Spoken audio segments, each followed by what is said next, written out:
ফাতেমা। ফাতেমা, বয়স কত আনুমানিক? 22 বছর। থাকেন কোথায় আপনি? কুড়িগ্রামে। কুড়িগ্রাম থেকে এসেছেন আমাদের এখানে গল্পটা বলার জন্য, এবং আপনার সঙ্গে আরো একজন আছে, আমি তাকে পরিচয় করিয়ে দেবো যখন গল্পের প্রয়োজন হবে। জি, আপনি শুরু করুন যেখান থেকে মনে আছে আপনার। আমার বাবা মার থেকে শুরু করি। জি প্লিজ।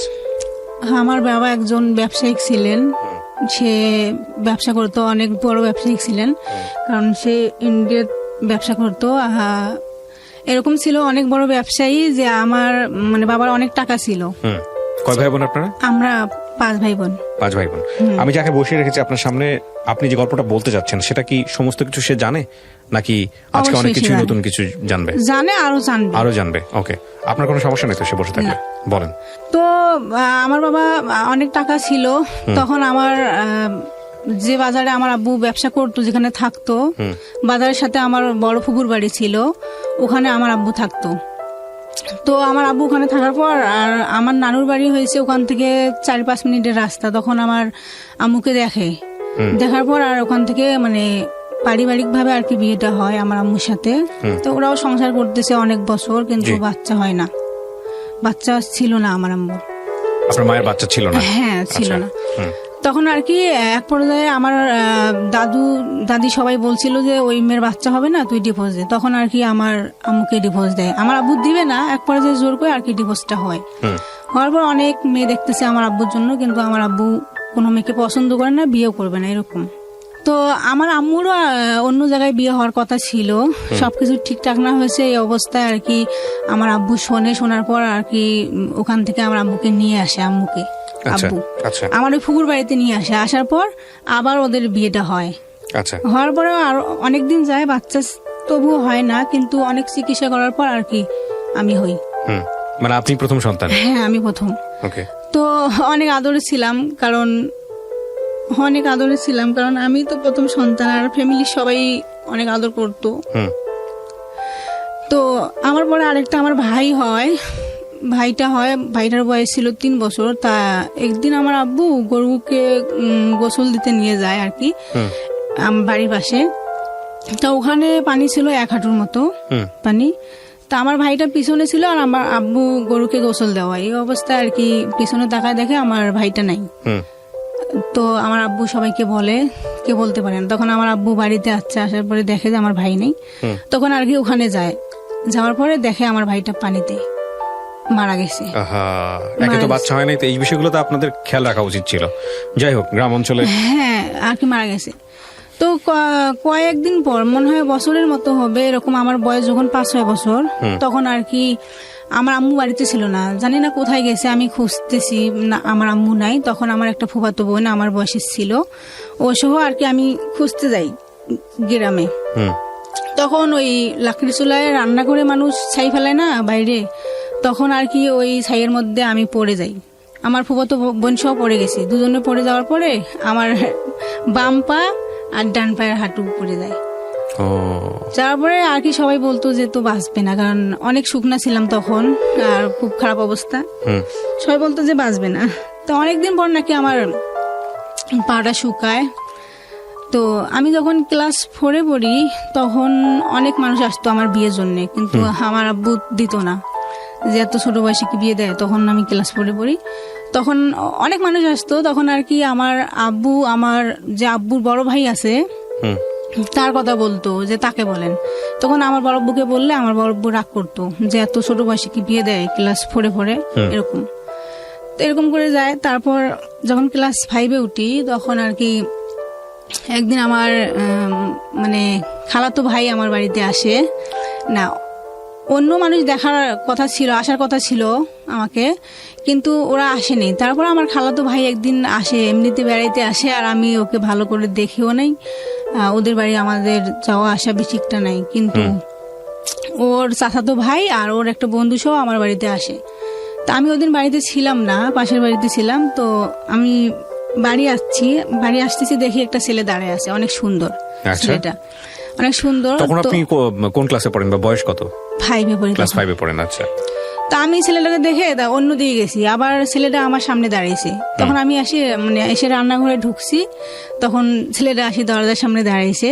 তো আমার খালাতো ভাই, কিন্তু তো আমি ভালো করে চিনতাম না ভাইয়া, তখন আর কি ওরা খাওয়া দাওয়া করে চলে যায়, আমি আবার আমার ফুবির বাড়িতে যাই বেড়াইতে। তখন আমার বাড়ির থেকে আবার বারবার ফোন দিতেছে যে ওকে আসতে বলো। তো আমি আসলাম, দেখলাম যে না, অন্য মানুষ দেখতে আসবে আমাকে, এই জন্য আর কি ফোন দিতেছে বারবার। ক্লাস 5 এ থাকা অবস্থায় আপনার বিয়ের সাথে ঠিক করতেছে? দিবে না, এরকম করে আসতেছে, এখন কি করবে? আমি দেখার জন্য আমি বাড়িতে আসি, হুট করে মানুষ আসছে, দেখে গেছে, আবার প্রস্তাব দেয় বাড়িতে, এরকম ছিল। এত ছোট বাচ্চাকে? হ্যাঁ এরকম ছিল আমার ওদিকে, এইরকম ভাইয়া। আচ্ছা, তারপর? হ্যাঁ, তো ওই মানুষগুলো আসার কথা ছিল, তো আমার আব্বু বলতো যে না, তো আসার কথা ছিল, এই জন্য বলতেছে যে আসেন। তখন আমিও আসলাম আমার ফুফুর বাড়ির থেকে।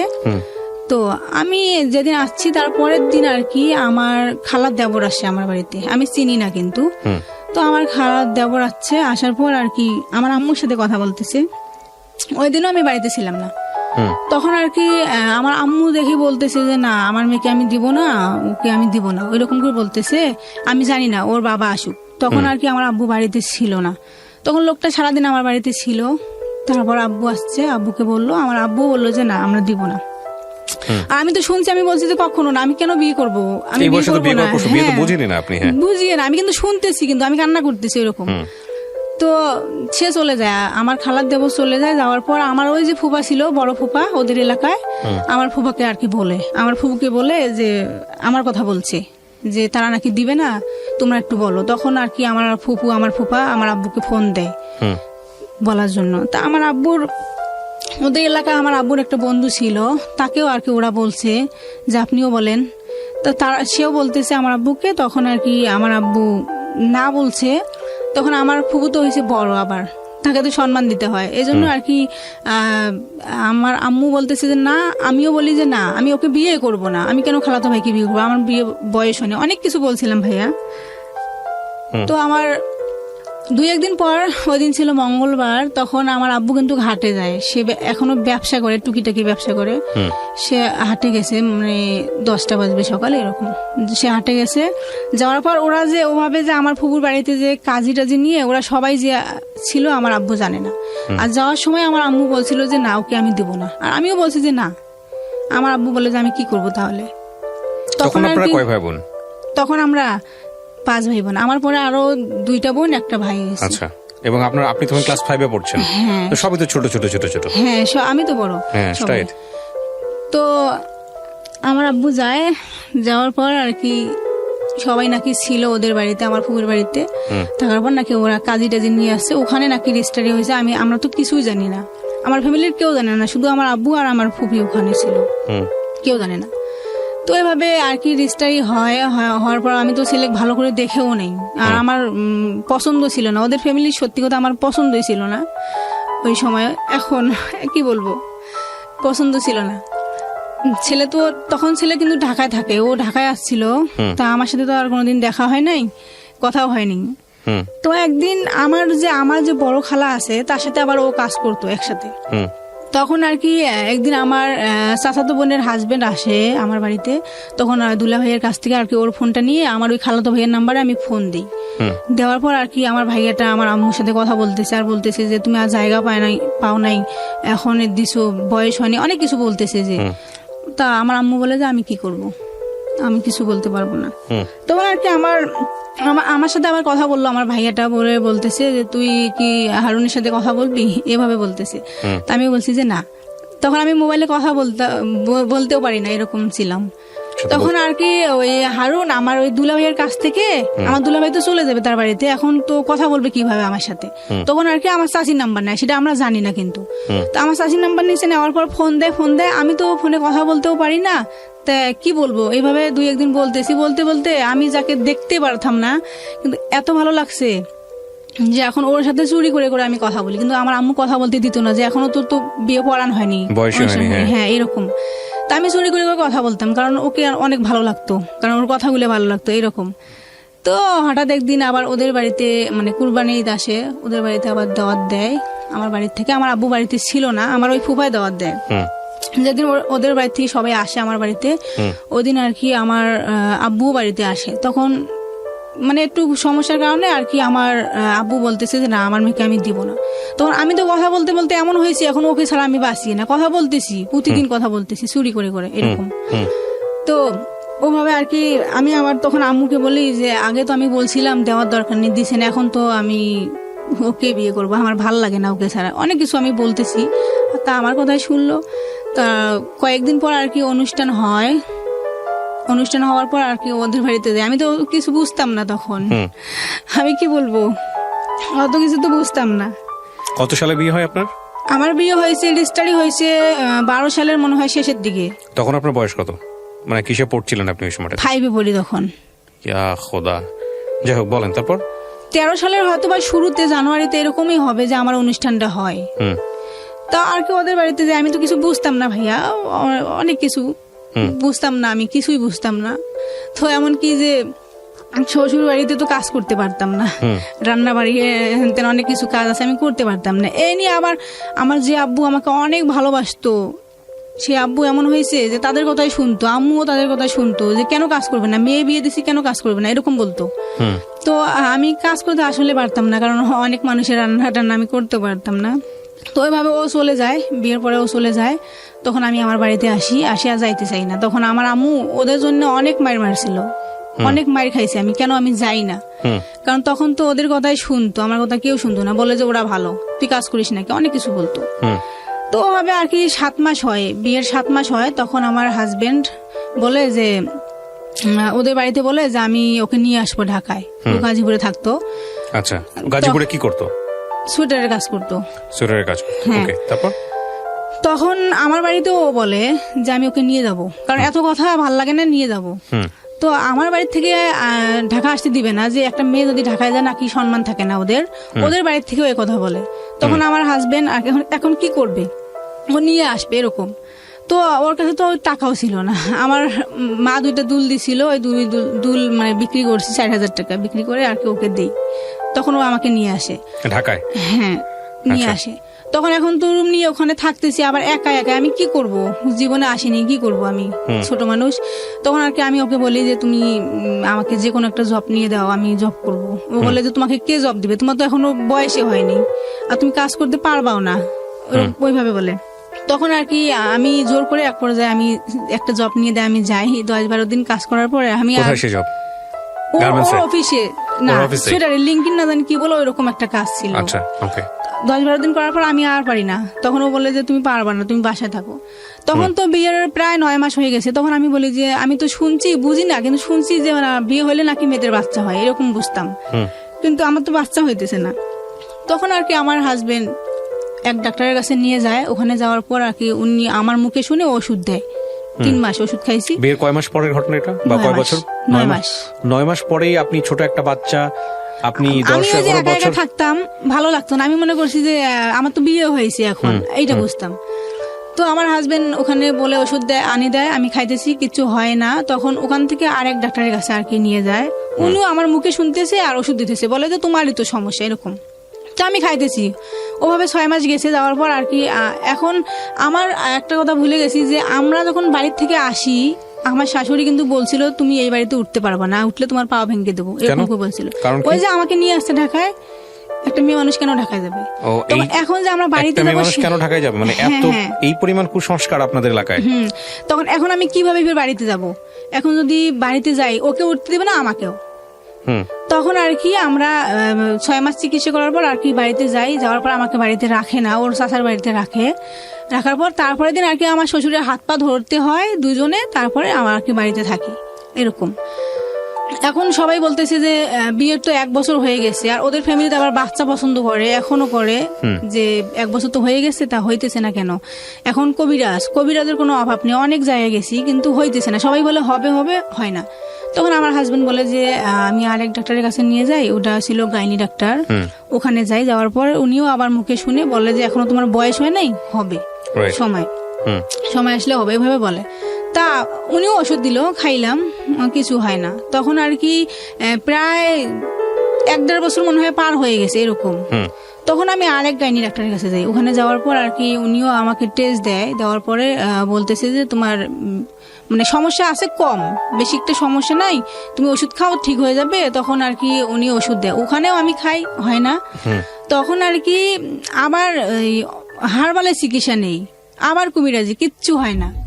প্রিয় শ্রোতা, আমরা এই জায়গাটায় ছোট্ট একটা বিরতি নেব এবং বিরতির পর আমি যেখানে হারবালের চিকিৎসাটা নেই, ওই ডক্টর 5-6 মাস চিকিৎসা করার পর হইতেছে না, তখন বলে যে আমি ভালো একটা ডাক্তার আছে আমার কাছে, ওখানে নিয়ে যাব। তখন ওখানে ও নিয়ে যায় ওই ডাক্তার, আমরা যাই, যাওয়ার পর আমার আবার টেস্ট দেয়, টেস্ট করার পরে উনি বলতেছে যে তোমার তো টিউমার হয়েছে, ওভাবে বলতেছে। আপনাকে বলেছে? হ্যাঁ, ওই ডাক্তার বলতেছে। আচ্ছা, তারপর? তা 1 মাসের ওষুধ নেন, 1 মাসের ওষুধ খান, তাহলে ঠিক হয়ে যাবে। তা আমি খাইলাম 1 মাসের, খাওয়ার পর আবার তো টেস্ট করতে হবে, দেখি কি অবস্থায় আছে, কোন অবস্থায়। আবার টেস্ট করলাম, তো বলতেছে যে আপনার তো ভালোই হয়নি, আবার ওষুধ খান। আবার ওষুধ খাইলাম, খাওয়ার পর আবার টেস্ট করলাম, দেখলাম যে ওই ডাক্তার ওখানে নাই, আসেনি ওই দিন। তখন আমি রিপোর্ট তো দেখা লাগবে আমার, তো পাশের একটা হসপিটাল, উনি এখনো আছে ভালো, ওখানে আর কি ওই ডাক্তার দেখাই আমি। তো উনি বলে যে কে বলছে তোমার টিউমার, তোমার তো কোনো সমস্যাই নেই। আচ্ছা। তো আর মেয়েদের যদি সমস্যা একটু থাকলেও আর কি বাচ্চা হয়, কিন্তু তোমার তো সমস্যা এরকম নাই। তো তোমার হাজবেন্ড কি টেস্ট করছে? তো আমি বলছি যে না, আমার হাজবেন্ডের তো সমস্যা নেই, আমি এভাবে বলতেছি। আমি তখন তো বুঝি নাই যে একটা ছেলে মানুষ তো সংসার করতেছি, কি সমস্যা আর ওর থাকতে পারে।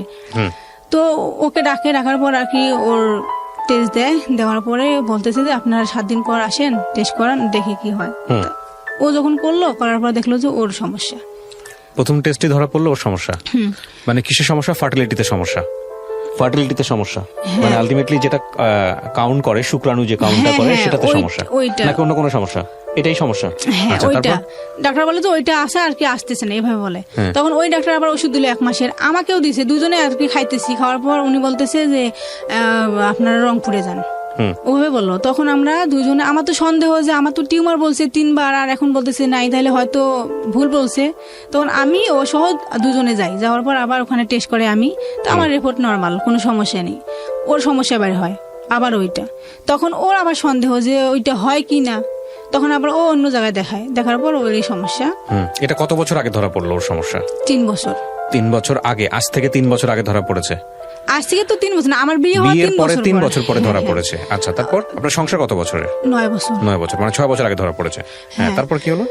তো ওর সমস্যা যখন বলার পর, ও তখন একাই আসছিল, আসির টেস্ট করছিল না। ওর সমস্যা বলার পর ওকে নাকি ঢাকায় পাঠাইছে। তখন তো ও একা আসলে তো আর টেস্ট করবে না, ওখানে তো পরীক্ষা করবে না, তো আমার আসতে হবে। এখন আমরা আবার বাড়িতে না বলে আবার সবই তো শেষ করলাম, এখন কি করব, এখন তো আসতেই হবে। তখন আসলাম, আসার পর আর কি দুজনে আবার টেস্ট করায়, আমারও করে। তা আমার রিপোর্ট ভালো, ও নাকি ওখান থেকে আর কি অন্য এক হসপিটালে পাঠায়, ও ওখানে পরীক্ষা করে। কতগুলো হসপিটালে টেস্ট করেছে উনি? কতগুলো হসপিটালে করেছেন? 4টা-5টা, সবগুলোতে একই রেজাল্ট? ওকে, তারপর? এখন রিপোর্ট যখন দুজনকার আসছে, তখন আমার তো সমস্যা নাই, বলতেছে যে আপনার সমস্যা এখন তো আপনার এজোস্পার্মিয়া না জানি কি বলে, এইটা সমস্যা আপনার তো এরকম আসতেছে না, এখন ওখানে নাকি ব্লক আছে, এরকম বলতেছে যে ব্লক আছে, এখন IVF টেস্ট বেবি নিতে হবে। আমরা তো ওইসব বুঝতাম না, তখন বুঝিনি। তখন আর কি উনি বললো, তা আমরা বললাম যে কিরকম খরচ? তখন বললো যে 3 থেকে 3.5 লক্ষ টাকা হবে। আমি আর কি বলবো, ওখানে মনে হয় আমার মরাই ভালো ছিল, কারণ আমার মতো হতভাগা আর এই জগতে কেউ নেই। এত সমস্যাও ধরা পড়ে, কিন্তু আমি কারো কাছে প্রকাশ করি না, কারণ আমি মনে করি যে গ্রাম অঞ্চলের মধ্যে যদি আমি প্রকাশ করি আমার হাজবেন্ডের সমস্যা, কিন্তু বলবে যে ওর নাকি কিছুই নেই, ওর নাকি শারীরিক সমস্যা, তাই বাচ্চা হয় না, এটা বোঝে। কিন্তু গ্রাম অঞ্চলের মানুষ কি বলে যার বাচ্চা নাই, যে ছেলের বাচ্চা হবে না, বলে যে তার শারীরিক সমস্যা, তার কিছু নেই। তাহলে যদি তার শারীরিক সমস্যা, তাহলে আমি কিভাবে আসি? মানে বিষয়টা হচ্ছে এরকম যে সে পুরুষত্বহীন। তারপরে আর কি ওভাবে আসার পর উনি বললো যে এরকমই আপনার করতে হবে। তখন উনি অনেক ট্রাই করলো, তা আমার তো ওইরকম সামর্থ্য নেই, আমরা কিভাবে পারবো? আমার বিয়ের 7 মাস পর থেকে তো সে করতেই আছে, কারণ সে যখন অনেক কিছু করছে, ও আর পারতেছে না, এরকম। তখন আর কি ওভাবে আসি আমরা দুজন, কাউকে বলি না, কারণ ওদের ফ্যামিলিতে যদি বলি তাহলে তারা কি বলে, বিশ্বাস করে না যে একটা ছেলে তো, আমার ছেলে তো সংসার করতেছে, বউনি আবার কি সমস্যা। আমরা দুইজনও তো ফেস করতেছি যে ডাক্তারের কথাই সত্যি, আমরা কবিরাজ বিশ্বাস করি না, কারণ কবিরাজ তো অনেক বলছিল কিন্তু হয়নি, ওরকম আর কি চলতেছে। কিন্তু আমি সবাইকে বলতাম যে না, আমারই সমস্যা, কারণ ওকে আমি ছোট করতাম না কারোর সামনে, আমি বলতাম যে আমারই সমস্যা।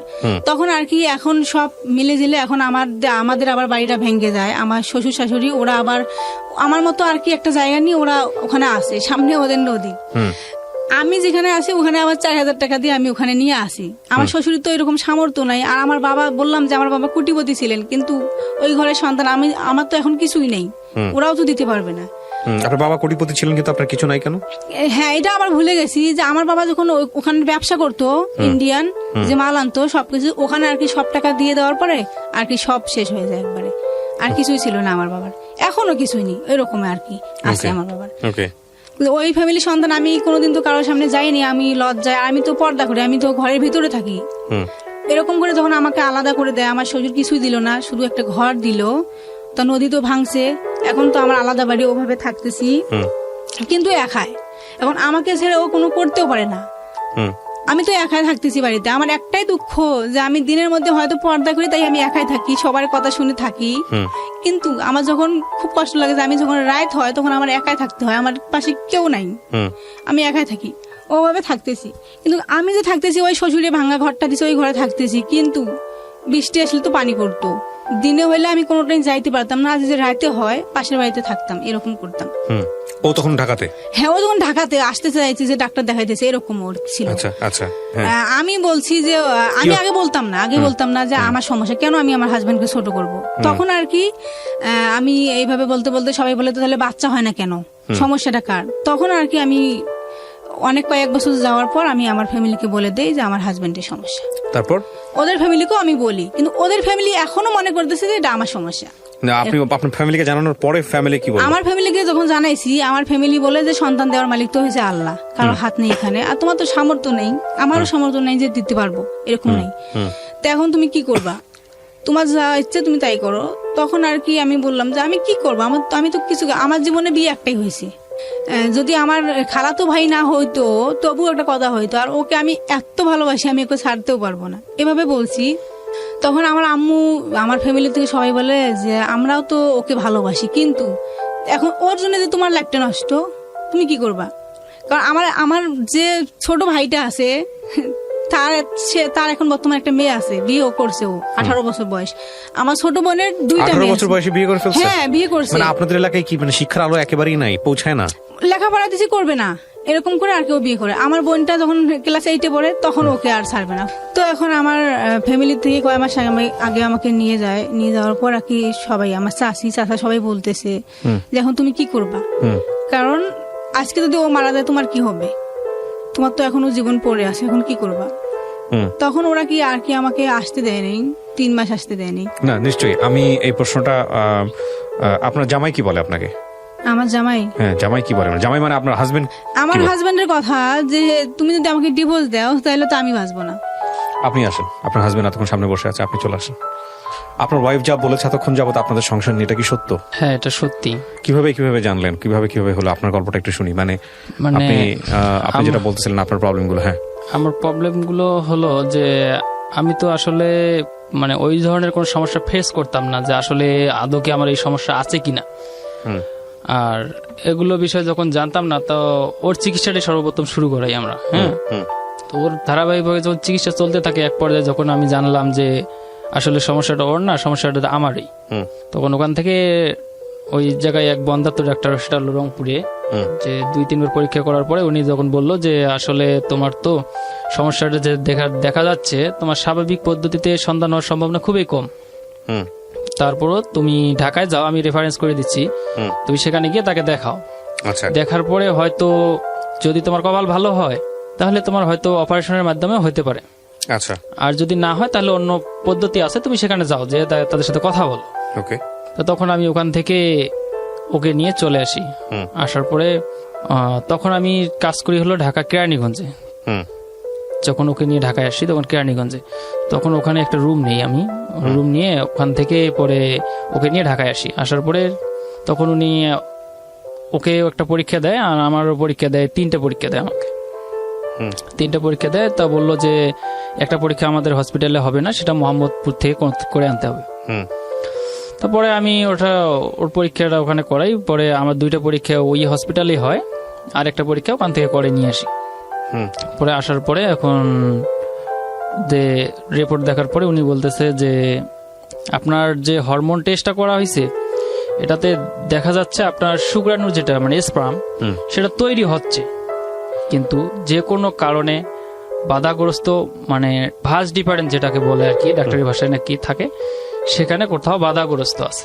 আচ্ছা, সে কারণে তোমার স্পামটা পাস হতে পারছে না, মানে শরীরে প্রডিউস হচ্ছে কিন্তু ইরেকশন হচ্ছে না। হ্যাঁ, ইরেকশন হতে পারতেছে না। আচ্ছা, এটা তোমার প্রবলেম। তা এখন আমি ভাবলাম যদি আমার এটাই প্রবলেম হয় তাহলে আমার এখন উপায় কি? তখন উনি বললো যে এর উপায় আছে। তা আমি বললাম কিভাবে সেটা? তা বলতেছে যে আমাদের যে এখন আধুনিক চিকিৎসা এটা বাংলাদেশে এখন অ্যাভেলেবল হচ্ছে, সেটা হলো আইভিএফ। তা আমি বললাম যে আইভিএফটা কি, এটা তো বুঝতাম না। তা উনি বললো আইভিএফটা হলো যে আমরা যখন কোনো পুরুষের এই ধরনের সমস্যা পাই, স্বাভাবিক পদ্ধতিতে হয় না, তখন আমরা ওই পুরুষটার থেকে সিমেন্স কালেক্ট করি আর কি, স্পার্ম। আর ওই মেয়েটার থেকে আমাদের আর কি যেটা বলে ওভামা, ডিম্বাণু, এটা দুটো সংগ্রহ করে আমাদের মানে ফার্টিলিটি করে, বাইরে ফার্টিলিটি করে তারপরে এটা আর কি ওমে প্রবেশ করায়, প্রবেশ করানো হয়। তো এটাতে শুধু ওই পুরুষটার স্পার্ম গ্রহণ করা হয়। যদি সেটা পুরুষের না থাকে সেক্ষেত্রে আমরা সেটা করি না। তা ভাবলাম যে তাহলে এটার পিছনে ব্যয় কত হবে? তো ওনারা বলতেছে যে এটার পিছনে তো ব্যয়বহুল, কারণ এটা চিকিৎসায় অনেক ব্যয়বহুল। যদি তোমাদের ইচ্ছা থাকে তাহলে তোমরা করতে পারো। তা বললাম কত হতে পারে? যে 3 থেকে 3.5 লক্ষ টাকা খরচ পড়বে, তবে পার্সেন্টেজ 1/3। রাইট, সেই জায়গাটায় আমি যেতে চাচ্ছিলাম যে পার্সেন্টেজ 1/3 মানে 3 ভাগের 1 ভাগ। সফল হতেও পারে, নাও হতে পারে, এবং না হওয়ার সম্ভাবনাটাই বেশি। তা বললাম যদি প্রথমবারে না হয় তাহলে যে আবার দ্বিতীয়বার করতে হবে, একই প্রাইস। তা বলতেছে যে দ্বিতীয়বার করে, তা বলতেছে যে তাদের মধ্যে যারা ইয়ং পার্সন তাদের পার্সেন্টেজ 50+ হইতে পারে। যদি এদের বয়স 30-এর নিচে হয় তাহলে এদের পার্সেন্টেজ 50+ হতে পারে। যখন গড় হিসাব পড়ে যায় তখন নাকি 1/3 পড়ে যায়। তা বললাম যে তাহলে যে আপনি বললেন যে মানে ওনাকে প্রশ্ন করলাম যে আপনি তো বললেন যে আপনার স্পাম তৈরি হচ্ছে, হয়তো কোথাও বাধাগ্রস্তর কারণে আসতে পারতেছে না, তাহলে তো অপারেশনের মাধ্যমে করা সম্ভব। তা বলতেছে অপারেশন করে অনেক সময় হয় আবার নাও হয়, এজন্য আমরা ওইদিকে যাইতে চাচ্ছি না। তা আমি ভাবলাম যে তাহলে ঠিক আছে আমরা পরামর্শ করি, যেহেতু আপনি বলছেন আমরা পরামর্শ করি। তারপরে আসার পরে উনি আবার বলল যে যদি এত টাকা খরচা যদি না করতে চান, অন্য পদ্ধতিতে করতে চান, সে ব্যবস্থা আছে। যাই হোক, সে পদ্ধতিটার কথা আমি নাই বলতেছি আর কি। সেটা বলবো কি, বলা যাবে? শিওর, বলেন।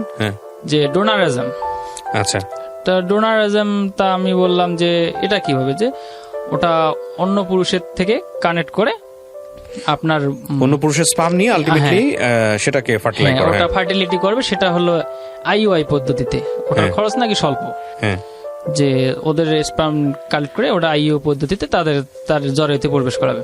তা আমরা বললাম যে না, আমরা তো ওইভাবে নেব না, কারণ সেটা তো ইসলামেও বৈধতা আছে কিনা জানি না, তখনও জানতাম না। তা বললাম যে না, আমরা ওইভাবে নেব না। তাহলে আপনারা দেখেন কি করবেন।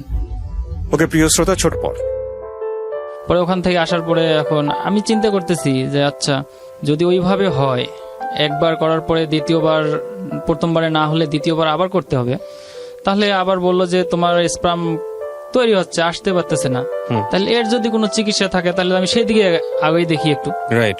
তখন আমি অন্য একটা হসপিটালে যাই। যাওয়ার পরে ওখানে এক ডাক্তারকে দেখাই। তো উনি বলতেছে যে ঠিক আছে তৈরি হচ্ছে, এখন আসতে পারতেছে না। কেন আসতে পারতেছে না? এদিকে তুমি দেখো আগে, তুমি তো এইভাবে দেখাও। যদি তোমার পরীক্ষায় দেখা যায় যে তোমার যে একটা নাকি সার্জারি এখন হয়, যে ল্যাপোস্কোপি সার্জারি, যে তোমার যদি কোথাও বাধাগ্রস্ত থাকে ল্যাপোস্কোপির মাধ্যমে সেটা সারা সম্ভব, তাহলে তোমার মানে স্বাভাবিক পদ্ধতিতেই সন্তান হওয়া সম্ভব। তা আমি বললাম তাহলে এখন কি করতে হবে?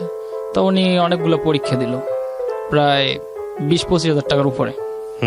তো ওই মুহূর্তে আমার কাছে আরো অত টাকা নাই। তা আমি আর পরীক্ষাটা করাইলাম না করায় আসার পরে তারপরে এখন ভাবলাম যে এখন এদিকে যাব না এদিকে যাব। আমি 2 দিকে পড়ে গেলাম। আসলে যদি এদিকে যাই তাহলে তো এদিকে পার্সেন্টেজ তো নাই, আবার যদি এদিকে যাই এদিকে হবে কিনা সেটাও সন্দেহ। 2 দিকে পড়ে গেলাম। তা এখন ওই অবস্থায় রাখলাম কিছুদিন, যে না এখন আর যেদিকে একই সব দিকে তো টাকার প্রয়োজন।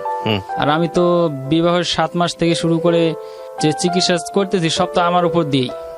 আর আমার একটা সমস্যা, আমি সবসময় কাজ করতে পারতাম না। একটা হলো সমস্যা, আমার হাত পা প্রচুর ঘামে।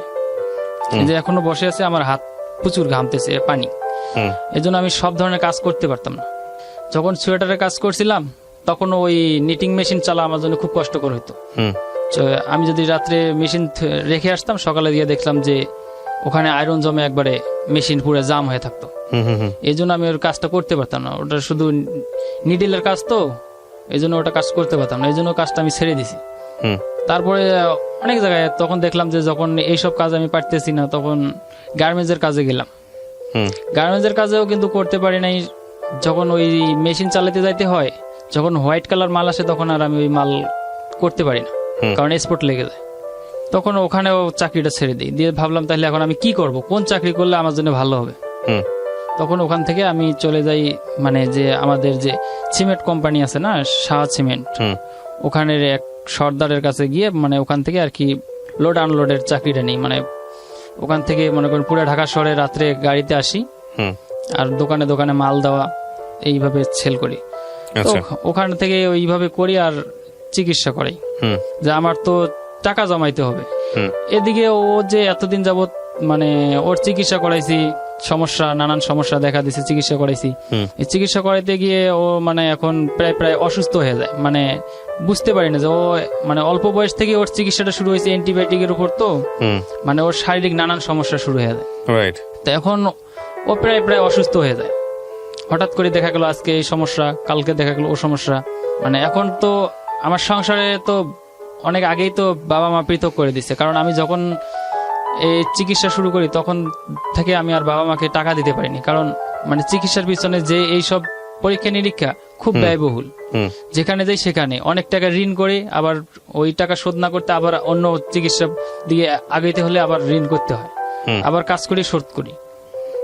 এদিকে বাবা মা তেমনটা প্রেশার দিত না, কারণ বুঝতো যে ও তো চিকিৎসা পিছনে ব্যয় করতেছে, এই জন্য দিতে পারে না। আমার বড় ভাই সে মনে করেন পরে আর কি সংসারের দায়িত্বটা নিচে এখনো আর কি আছে। হুম তা যখন আমি ওই সাংসারিক দায়িত্ব তখন টাকা পয়সা দেই না, এই কারণে তারা বলতেছে তুই তো সাংসারিক পিছনে কিছুই দিতেছস না, হুম তাহলে তোকেও পালতে হয়, তোর বউকেও পালতে হয়, তাহলে তুই পৃথক হয়ে খা। তো পৃথক হয়ে খাবো ঠিক, এখন তো ওই অবস্থায় পৃথক করে দিলে আমার তো আমি শূন্য, কারণ আমার তো ওই অবস্থায় নাই দেখে আমাকে পৃথক করে দিতেছে। হুম যখন আমি পৃথক হয়ে যাই তখন ওই দিন মানে আমার বলতেছে যে তোকে কিছুই দেবো না, যে ঘর আছে থাকার ঘর সেটাও দেবো না। হুম তো থাকার ঘরটা যদি আমাকে না দেয় তাহলে আমি থাকবো কোথায়, আমার তো বউ নিয়ে থাকতে হবে। হুম তারপরে অনেক মানে চাচা টাচারা বসার পরে তখন বললো যে ঠিক আছে, ওকে ঘরটা শুধু দেওয়া হবে, আর কিছু দেওয়া হবে না। আচ্ছা পরে যে ঘরটা দেয় ওই ঘরটা আমি মাঝখানে একটা কথা বলতে ভুলে গেছি, সেটা হলো যে মানে আমাদের বাড়িটা একবার পুড়ে গেছিল আগুনে, মানে কিছু ছিল না। আচ্ছা ওই বাড়িটা পোড়ার পরে যে কিছু টিন ছিল না, কিছু টিন একটু হালকা ভালো ছিল, ওই ধরনের টিন দিয়ে ওই ঘরটা তোলানো হয়েছিল আর কি। ওই ঘরটা পরে আমাকে দেয়, আমি ওই ঘরটায় থাকতাম। পরে ওখান থেকে ওই ঘরটাতে থাকতাম, আর এদিকে তো আলাদা পৃথক। ওই দেখা গেল 1 মাস যদি বাইরে ওইভাবে কাজ করতাম, আবার ও ওই রকম সমস্যার কারণে আবার যে ও চিকিৎসা আমার চিকিৎসা বাদ দিয়ে ওর পিছনে আবার ব্যয় করতে হয়। তখন ওইভাবে করতে করতে হঠাৎ করে আমাদের পাশেই নদী ছিল, তো এক সময় বাড়িটা ভেঙে যায়। এখন বাড়িটা ভেঙে যাওয়ার পরে এখন আমি মানে কোথায় গিয়ে আর এখন ঠাই নেব, বাবার ভিটাই ছিলাম, কিন্তু বাড়িটা যখন ভেঙে গেল তখন বাবা দাদারা মানে এরকম সিস্টেম হয়েছে, যারা সেদিন বাড়িটা ভেঙে নিয়ে গেছে ভাইয়া কি বলবো, মানে আমি ছিলাম হলো শ্বশুর বাড়িতে, কিন্তু আমাকে বলেনি, আমরা দুজনে ছিলাম। কিন্তু আসার পরে দেখি মানে শুধু আমার ঘরটাই আছে, তাদের ঘর নেই। আচ্ছা পরে এখন কি বলবো, তখন আসি বললাম যে আপনারা যে গেলেন আমাকে একবার বললেন না, আমি এখন কোথায় যাব। পরে ওই আমার পাশে যে এক বাড়ি ছিল, উনি একটা জায়গা ভাড়া নিয়েছিল 4000 টাকায়। মানে আমাদের ওইখানে চর এলাকা, তো মানে এইভাবে ভাড়া হয় যে নদী আসা পর্যন্ত তুমি থাকতে পারবা, নদী আসলে তোমার জায়গা ছেড়ে দিতে হবে, নদীতে ভেঙে গেলে তোমার জায়গা শেষ, টাকা শেষ। তো পরে ওই জায়গায় 4000 টাকায় মানে একটা জায়গা ভাড়া নিয়েছিল। পরে ও বলতেছে আমি ওই জায়গায় যাব না। পরে আমি ওই 4000 টাকা তাকে দিয়ে পরে আমি ওই জায়গাটার মধ্যে যে একবার জমিনের উপর আর কি ঘরটা উঠানোর পরে ওই জায়গায় মনে করেন বন্যা আসলে পুরো 3-4 ফিট পানি হইতো ঘরের ভিতরে, থাকান যাইতো না। পরে ওই অবস্থায় মানে আমার তো আর ওই অবস্থায় মানে একটা জায়গা ভালো জায়গা নিয়ে বাড়ি করার মতো সামর্থ্য নেই। পরে ওকে মনে করো ওই বাড়িতেই রেখে আমার কাজ করতে আসতে হয় আর কি, বাঁচতে জীবিকার বা হলে তো বাঁচতে হলে তো আসতেই হবে। এখন পরে আমি ওইভাবে আসার পরে যেটুকু সামর্থ্য হয়, আবার ওই দেখা গেল 1 মাস যদি আমি কাজ করি, পরে 1 মাস ওর পিছনেই ব্যয় করা লাগে। 1 মাস যদি কাজ করি, আবার দেখা গেল যে 10 দিন যদি ছুটি কাটায় আসি, পরের মাসে যা দেখলাম যে তো টাকাও পাইলাম না, অল্প। এভাবে আবার ঋণ হয়ে যায়। এখন ওইভাবে করতে করতে এখন মানে পারতেছি না, আর কোথায় যাবো? তখন যে কোথাও একটা বেতনে চাকরি করতে যাই হালকা পাতলা, সেখানে তো আর আমাকে মাসে মাসে ছুটি দিবে না। তখন আমি ওই কি করি, দেখা যায় যে আলুর ক্ষেত লাগাইতে যাই, যে 15 দিন 20 দিন 1 মাস কাজ হয়, আবার বাড়িতে যাই। আবার দেখা যায় যে মানে ধান কাটা কাজে যাই, ওখানে কিছুদিন করি, আবার বাড়িতে যাই। এইভাবে চালাই। তা এখন দেখা গেল যে ওই যে ঘরটা দিছে, একবার শিলা বৃষ্টি হয়, প্রচুর শিলা বৃষ্টি হয় এলাকায়। সেদিন আমি বাড়িতে ছিলাম না, আমি ঢাকায় ছিলাম, কিন্তু ও ছিল বাড়িতে। এমন সময় এমন বড় বড় শিলা বৃষ্টি পড়ছে, মানে চাল একবারে পুরা মশারির মতো হয়ে গেছে, যা ওই ঘরের মধ্যে আর থাকা সম্ভব না। তারপরে কি করি, একটা পলিথিন কিনে ওই কোনো রকম করে মানে ছাউনি দিই আর কি। ছাউনি দিয়ে ওই ঘরে থাকি প্রায় 5 বছর 6 বছর ওই ঘরেই থাকলাম, বাড়ি আলাদা করার পরে। তো এখন বলতেছে যে ও বলতেছে আমি একলা বাড়িতে থাকি, অনেক সময় মানে বাজে ছেলে পেলেরা মানে কিছু খারাপ সিদ্ধান্ত নেয় আর কি। আচ্ছা, এখন কথা হচ্ছে যে আমি আপনার গল্পটা পুরোটা শুনলাম, আমি আমার জায়গা থেকে কয়েকটা বিষয় বলি। একটা যেটা হচ্ছে যে আপনি এখন কি করেন? আমি এখন মানে যেখানে আছি এটা কনস্ট্রাকশন সাইডে আছি আর কি। কত টাকা পান আপনি ওখান থেকে মান্থলি? আমি ওখানে মান্থলি না, যে মানে দিন ইনকাম, মানে কাজ করলে পাই, না করলে না। আপনার ওয়াইফ কি নিয়ে আসেন না কেন আপনার কাছে? এখন আমি যেখানে আছি এখানে তো রুম ভাড়া অনেক টাকা, আর আমি যে টাকায় চাকরি করি আর ওই টাকা দিয়ে এখানে রুম ভাড়া নেওয়া সম্ভব না। আপনারা দুজনেই গার্মেন্টস করেন, দুজনেই গার্মেন্টসে কাজ করেন, সমস্যা কোথায়? ও তো অসুস্থ এখন, ওর যে এখন সমস্যাটা দাঁড়াইছে, ও মানে মাথার সমস্যা নিয়ে ব্যস্তেছে না, মানে মাথাটা ওর মানে পুরো মাথাটা। প্রথম কথা হচ্ছে দেখেন, এখানে আমি একটা কথা বলি আপনাদেরকে। আপনি যদি মনে করেন যে একটা মানুষের প্রতি আপনি অন্যায় করতেছেন, যে আপনার সেই সুযোগটা নাই, সেই সামর্থ্যটা নাই, কিন্তু তার জায়গা থেকে তার বাচ্চার শখ আছে এবং সেটা তার অধিকার, সেটা যদি আপনি মনে করেন যে না, সেটা আপনি ঠিক মতো পারতেছেন না, সেটা আপনি অ্যাফোর্ড করতে পারবেন না, কোনোভাবেই কোনো দিক থেকে পারবেন না, তারপরও আপনি তাকে কেন ধরে রাখবেন? আপনি আমাকে এই প্রশ্নের উত্তরটা আগে দেন। এখন আমি ধরে রাখি আমার 9 বছরের সংসার, তার প্রতি আমার একটা ভালোবাসা, আর আমি এটা ভাবি যে ও যদি চলে যায় আমি দ্বিতীয় বিয়ে কেন করব? আর দ্বিতীয় বিয়ে করলে তো সে মেয়েটার লাইফটাও নষ্ট হয়ে যাবে। তো আপনি তার এনার লাইফও তো নষ্ট করতেছেন। হ্যাঁ, এনার লাইফও নষ্ট করছে। আমি তারপরে মানে বলি যে তুমি যাও, আমি কি হই, আমার জীবন, একলা জীবন, আমি বাঁচি বা মরি সেটা সমস্যা না, তুমি চলে যাও। তো ও বলে যে 9 বছর যাবত তোমার সংসার করলাম আমি, এখন যদি আমি এই 2 দিনকে দুনিয়াতে তোমাকে ছেড়ে যদি আমি সুখের জন্য যদি কোথাও যাই, পাবো টাকা, পাবো ধন, পাবো সবকিছুই পাবো, কিন্তু মানে এখন যদি তো যে আমি ওই সুখের জন্য যাই, কিন্তু তোমার তো অনেক কষ্ট হবে না, আমি তো তোমাকে ভালোবাসি। আর যদি মরতে হয় একসঙ্গে মরি, দুনিয়ার থেকেই চলে যাই। মাঝে মধ্যে সিদ্ধান্ত নিই যে আমরা সুইসাইড করে ফেলি। আবার বলি যে সুইসাইড মহাপাপ। ও যখন সুইসাইড করতে যায় আমি ওকে বুঝাই যে দেখো, তুমি সুইসাইড করতে চাও, তুমি যদি মরে যাও তাহলে আমার কি হবে? মানে বিষয়টাকে আপনারা দাঁড়ান, বিষয়টাকে না আপনারা এই বিষয়টাকে এমন ভাবে জটিল করে ফেলছেন। মানে আমার কথা হচ্ছে কি, মানে ঠিক আছে, আপনি একটা প্রবলেমের মধ্যে আছেন, সেই প্রবলেমটাকে আপনি সলভ করার জন্য চেষ্টা করবেন, তাই না? এটাই তো চেষ্টা করব। যখন একেবারে সলভ হবে না, আইদার আপনাকে এই প্রবলেমটা নিয়ে চিন্তা করা বাদ দিতে হবে, অথবা আপনাকে নতুন কোনো কিছু করতে হবে, নতুন কোনো স্টেপ নিয়ে চিন্তা করতে হবে। তো আপনার এই প্রবলেমটা তো এমন প্রবলেম না যেটা সুইসাইড করার প্রবলেম। সুইসাইড করতে মানে ও যখন আপনি বলেন এটা সুইসাইড করার প্রবলেম, মানে জীবনটা কি শুধু বাচ্চা জন্ম দেওয়ার জন্য? না, সেজন্য সুইসাইড করার না। তাহলে যখন আমি মনে করেন এখন এলাকায় থাকি, যেমন আমি এই যে গত কয়েকদিন আগে আমি বাড়িতে গেছি, পেছন থেকে 2টা মহিলা আসতেছে, আমি আমার বাবার বাসার থেকে আমার বাসা আসতেছে। তা এক মহিলা আরেক মহিলাকে বলতেছে এই বন্দাটা কয়দিন পর পর বাড়িতে আসে কেন, মানে আমাদের গ্রামের ভাষায় বলতেছে এই বাঞ্জিটা কয়দিন পর পর বাড়িতে আসে কেন। আমি তো বাড়িতে যাই, ও অসুস্থ থাকার কারণে আমি যাই। আপনি লোকে মুখে কি বললো না বললো তাতে কিছু যায় আসে না। আবার অনেক সময় দেখা যায় আমি বাসায় গেছি, আমি যদি একটা গাছ লাগাই, আসি বলে যে তোরা বাঞ্জি দেখি তোদের গাছেও ফল ধরে না, ঠিক আছে, একটা লেবু গাছ লাগাইছি, লেবু গাছের সময় হলে তো ফল আসে। আচ্ছা, আমি একটা কথা বলি এখানে। হ্যাঁ ঠিক আছে, আপনি গল্পটা বললেন, হয়তো কিছু মানুষের মানসিকতা চেঞ্জ হবে, ডেফিনেটলি আমি সেই জায়গাটায় অবশ্যই নক করি, কিন্তু আপনাদের যে সেন্সের জায়গাটা, সেই জায়গা থেকে সরে আসা উচিত। কিন্তু আপনারা আজকে অনেক দূর থেকে কষ্ট করে নিজের পকেটের পয়সা খরচ করে এরকম লাখ লাখ মানুষ শুনে এরকম একটা অনুষ্ঠানে আসছেন, নিশ্চয়ই আপনারা এই অনুষ্ঠানটাকে ভ্যালু দেন বলেই আসছেন, কষ্ট করে আসছেন। দেখেন এখানে 2-3টা বিষয়। প্রথম কথা হচ্ছে যে প্রবলেমটা এত জটিল না যে কারণে সুইসাইডের কথা চিন্তা করতে হবে। 1 2 নাম্বার হচ্ছে যে বাচ্চা হয় না, বাচ্চা হবে, আল্লাহ চাইলে হয়তো ভবিষ্যতে হবে, তাই না? আপনার বয়স কত আর ওনারই বা বয়স কত? এত ফ্রাস্ট্রেটেড হওয়ার তো কিছু নাই। আর বাচ্চা না হলেই জীবনটা শেষ হয়ে যায় না, ঠিক আছে?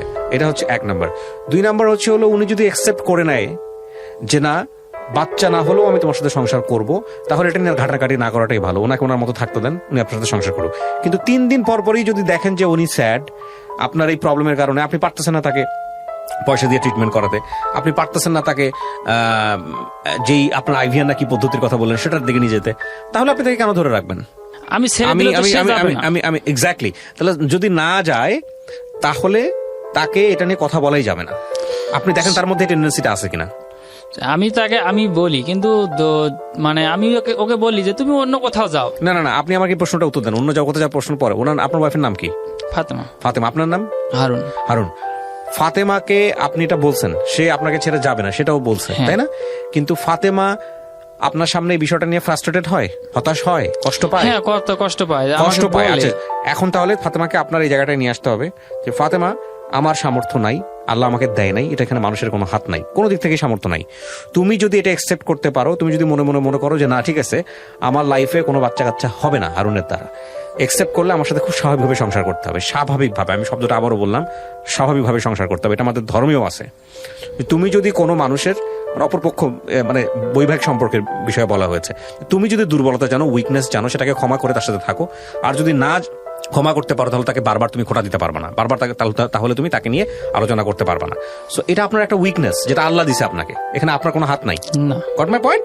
তো সেটা যদি সে একসেপ্ট করতে পারে মনে প্রাণে, তাহলে আপনার সামনে সে হাসি খুশি থাকবে, স্বাভাবিক থাকবে, এটাই স্বাভাবিক। আর যদি একসেপ্ট করতে না পারে, সে মনে বলবে যে হ্যাঁ আমি তোমাকে ভালোবাসি, আমি তোমার সঙ্গে আছি, কিন্তু হা-হুতাশ করবে। ওই হা-হুতাশ আপনাকে ফ্রাস্ট্রেটেড করবে, ওই হা-হুতাশ আপনাকে নর্মাল লাইফ থেকে অনেক দূরে সরে দেবে, যেটা আপনার ক্ষেত্রে হয়েছে। আমি কি বুঝাইতে পারছি? ঠিক আছে। সো ঠিক আছে পর কোনো কিন্তু নাই। আপনি আজকে অনুষ্ঠানে আসেন না, আপনি কি করবেন আমাকে এটা বলেন। মনে করেন অনুষ্ঠান হলো না, রেকর্ড হচ্ছে, এখন অনুষ্ঠানে আসছি, এখন আসার উদ্দেশ্য হলো যে এইভাবে মানুষ আমাকে ব্ল্যাকমেলের ধরনের কথা বলে। আপনি কি মনে করেন রেডিওতে অনুষ্ঠানটা প্রচার হয়ে গেলে এটা লাখ লাখ মানুষ কালকে চেঞ্জ হয়ে যাবে? না না না। তাহলে আমার কথায় মানুষ হয়তো 1-2 জন চেঞ্জ হতে পারে, কিন্তু সবার মানুষের যদি সমাজের এই ধরনের যদি সবার মন মানসিকতা থাকতো, তাহলে তো আমাকে এইভাবে কেউ বলতো না। রাইট। তাহলে তো এরা আমাকে বলতো না যে তুমি। আমার ফোকাসটা ওই জায়গাটাই ঠিক আছে। আপনি যেটা বললেন সেটা মানুষ হয়তো 2-1 ঠিক হবে, কিন্তু আমার ফোকাসটা আপনি। কারণ আপনি ঠিক যদি আজকে যদি সেন্সটা যদি আপনার ভিতর থাকে, আপনি কি মনে করেন ধরেন আপনার এই অনুষ্ঠানটা করে কেউ আপনাকে, আপনি একটা মেইল অ্যাড্রেস দিলেন বা আপনার ফোন নাম্বার দিলেন, আপনাকে 2 লাখ টাকা দিল, হেল্প করলো, আপনার কোনো গ্যারান্টি আছে আপনি বাচ্চার মালিক ইয়ে হবেন?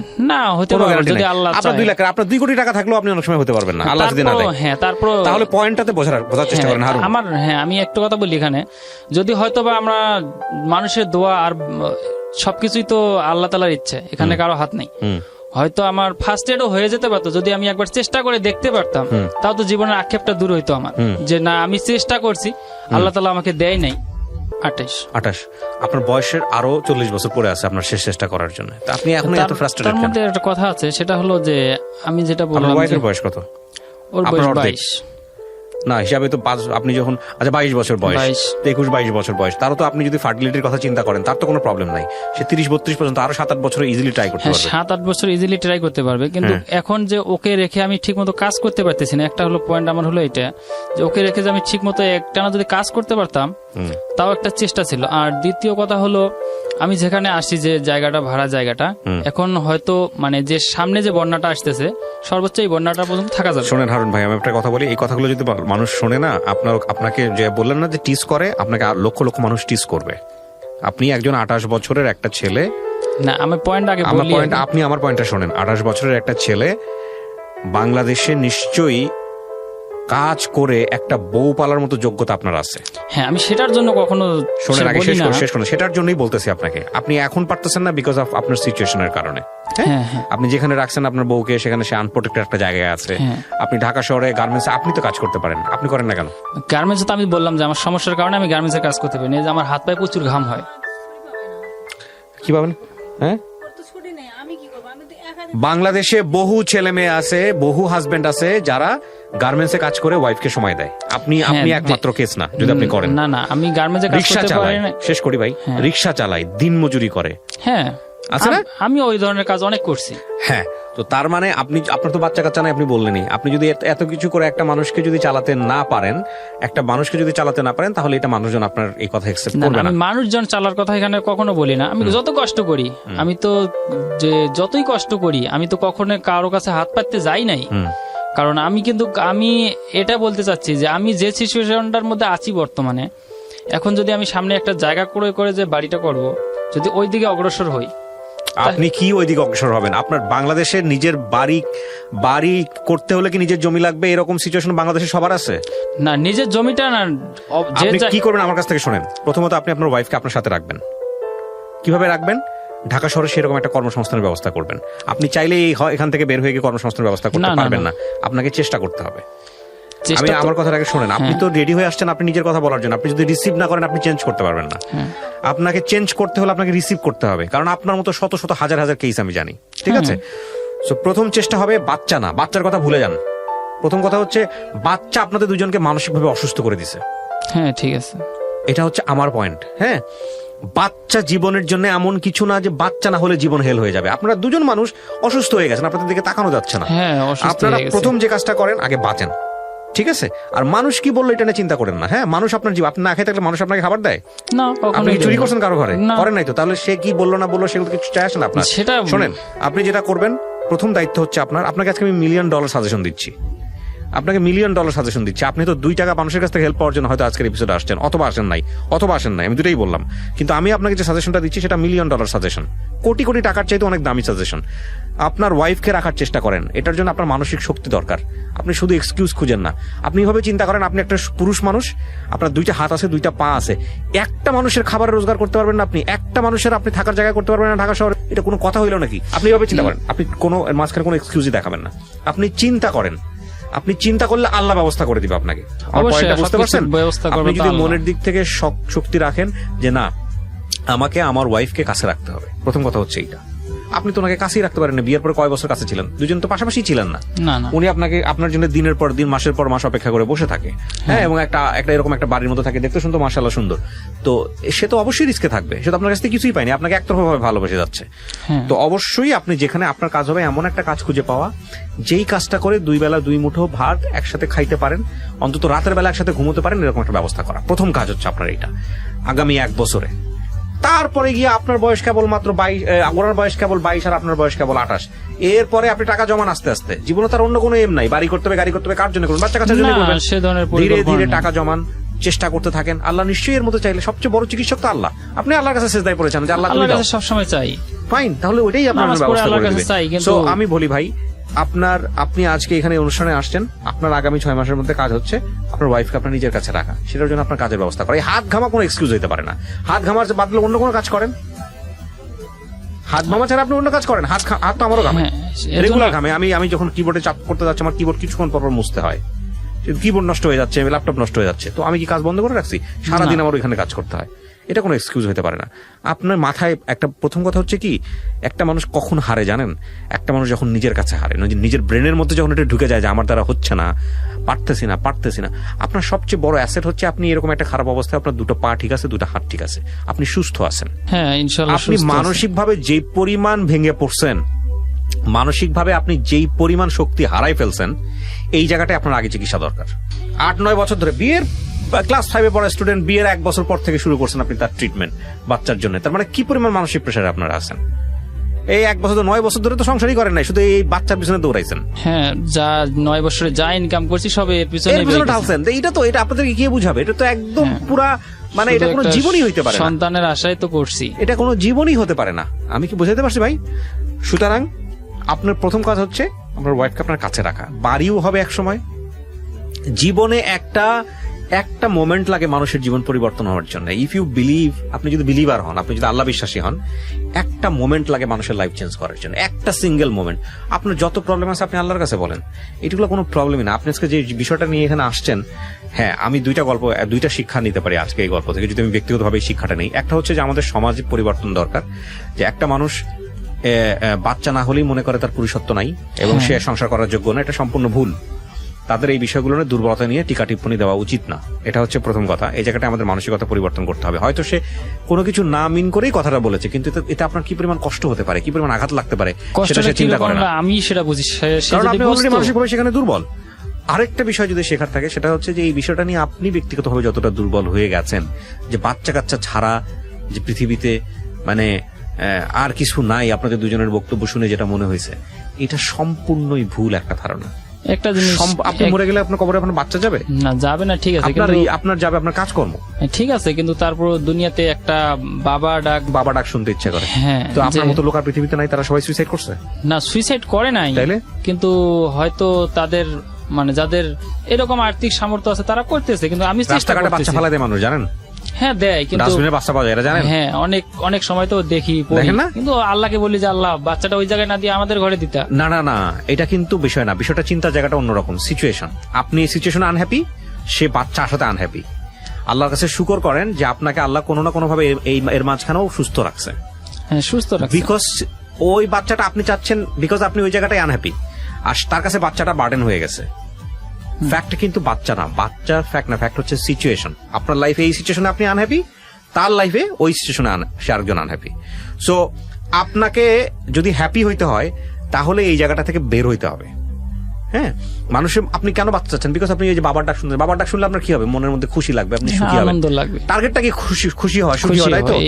টার্গেট খুশি হওয়ার থাকলে পৃথিবীতে 1000টা ওয়ে আছে, 1 মিলিয়ন ওয়ে আছে খুশি হওয়ার জন্য। শুধুমাত্র বাবা হওয়াটাই রাস্তা না। না, ঠিক আছে, কিন্তু ওটা একটা আলাদা আনন্দ। আমি দোয়া করি আপনার জন্য যে আল্লাহ আপনাকে সেই সুযোগটা দিক, যে আপনি যাতে চেষ্টা করতে পারেন, এবং আপনার ওয়াইফের যেই আপনার প্রতি যে রেসপেক্ট, যে ভালোবাসাটা, সেটা যেন ঠিক থাকে। এবং আমি অবশ্যই চাইবো যে আপনাদের এই মানবিক যে জায়গাটা, মানসিক যে দুর্বলতার জায়গাটা, যে চিন্তাটা নিয়ে আপনারা আজকে এখানে আসছেন, সেই জায়গাটার একটা পরিবর্তন হোক। কারণ বাচ্চা কাচ্চা পৃথিবীতে হয় না, এরকম অসংখ্য মানুষ আছে, এবং অনেক মানুষ যারা খুব দামি মানুষ, অনেক মানুষ যারা পুরো পৃথিবীর জন্য করে গেছে, এরকম মানুষ আছে। বাচ্চা কাচ্চা আল্লাহ সবাইকে দেন না, এবং বাচ্চা কাচ্চা দেওয়ার পরেও তারা বাচ্চা কাচ্চা প্রপারলি মানুষ করতে পারেন, সেই ক্ষমতাও আল্লাহ সবাইকে দেন না। ঠিক আছে? সুতরাং আপনার প্রথম দায়িত্ব হচ্ছে আপনার ওয়াইফকে খুশি করা। সেটা বাচ্চা কাচ্চা না নিয়ে এসেও করা সম্ভব। আপনি সেই জায়গাটা আগে পালন করেন, দায়িত্বটা পালন করেন, বাকি জিনিস পরে চিন্তা করেন। আর উনি যদি আপনাকে সেই জায়গাটা কনসিডার করতে না পারে, তাহলে ওনাকে মুক্তি দেওয়াটা উচিত। ধর্মীয় অনুসারে যেভাবে আপনার মুক্তি, যেভাবে রিলিজলি চিন্তা করেন, সেভাবে চিন্তা করা উচিত। আর উনি যদি আপনাকে ওই লাভটা দিতে পারে, তাহলে আপনাকে তাকে সাথে নিয়ে এমন ভাবে ফাইট করা উচিত, সাপোর্ট করা উচিত, যাতে করে উনি ওই মিসিংটা অনুভব করতে না পারে। প্রিয় শ্রোতা, আপনারা যারা আজকের এপিসোডটা শুনলেন, ডেফিনেটলি এটা আমি আমার লাইফে দেখেছি। আমি আমার খুব ক্লোজ বড় বোনের উদাহরণ দিতে পারি। They love each other very much, সারা জীবন ধরে একসঙ্গে থেকেছে, কিন্তু তাদের কখনো বেবি ছিল না। এবং সেম প্রবলেম, লাইক এই ছেলেটার মতো তাদেরও প্রবলেম। তারা স্টিল একসঙ্গে আছে, জীবনের এক পর্যায়ে গিয়ে বাচ্চা দত্তক নিয়েছে, এবং তারা সুখী বা সুখী না, তারা একসঙ্গে থেকেছে। এটা আমি জানি যে এক ধরনের বড় ধরনের একটা ফ্রাস্ট্রেশন, যে আসলে বৃদ্ধ বয়সে যে কি হবে, জীবনের কেন পরিশ্রম করতেছি। কিন্তু আমাদের লাইফটা এতটা বেশি প্যাটার্নালিস্টিক, এতটা বেশি সিস্টেমেটিক, আমরা এই সিস্টেমের বাইরে গিয়ে চিন্তা করতে চাই না। আমরা এই সিস্টেমের বাইরে গিয়ে একজন মানুষ যে হ্যাপি হতে পারে, এই সিস্টেমের বাইরে যে একজন মানুষ যে পৃথিবীর জন্য অনেক কিছু করতে পারে, নিজের জীবনের জন্য অনেক কিছু করতে পারে, পরকালের জন্য অনেক কিছু করতে পারে, এই চিন্তাটা আমরা করি না বলেই সবকিছু আমরা চারপাশে যা দেখি সিস্টেমেটিক ওয়েতে চিন্তা করি বলি আমাদের এই যে এত পাওয়ারফুল মস্তিষ্ক, এত সুন্দর একটা জীবন আল্লাহ আমাদেরকে দিয়ে পাঠান দুনিয়াতে, এই জীবনটা আমরা নিজেরাই নষ্ট করি। আমাদের পারিপার্শ্বিক জায়গাটা যতটা বেশি আমাদেরকে অনেক বেশি অসুখী করে, তার চাইতে বেশি অসুখী করি আমরা নিজেরা। হ্যাঁ, তো কিচ্ছু না, জাস্ট আজকে থেকে যারা এপিসোডটা শুনতেছেন, তারা যদি আজকে থেকে ভাবেন যে না, আমি পারবো, আমার জীবনটা শুধুমাত্র একটা জায়গার জন্য হেরে যাবে, বিষয়টা এরকম হতে পারে না। আমার জীবনটা নিশ্চয়ই ভ্যালুয়েবল, আমার জীবনটা নিশ্চয়ই মূল্যবান, যে কারণে আল্লাহ আমাকে দিয়ে পাঠাইছেন। আমি যদি আল্লাহর উপরে বিশ্বাস করি, আর আল্লাহ যদি যেহেতু বলেছেন যে সুইসাইড করা হারাম এবং সুইসাইড করা যাবে না, এটা সুইসাইড মানেই হচ্ছে জাহান্নাম, তো সেই জায়গাটা আপনি যদি বিলিভার হন, কিংবা আপনি বিলিভার না হন, আপনি যদি একটা মানবিক মানুষ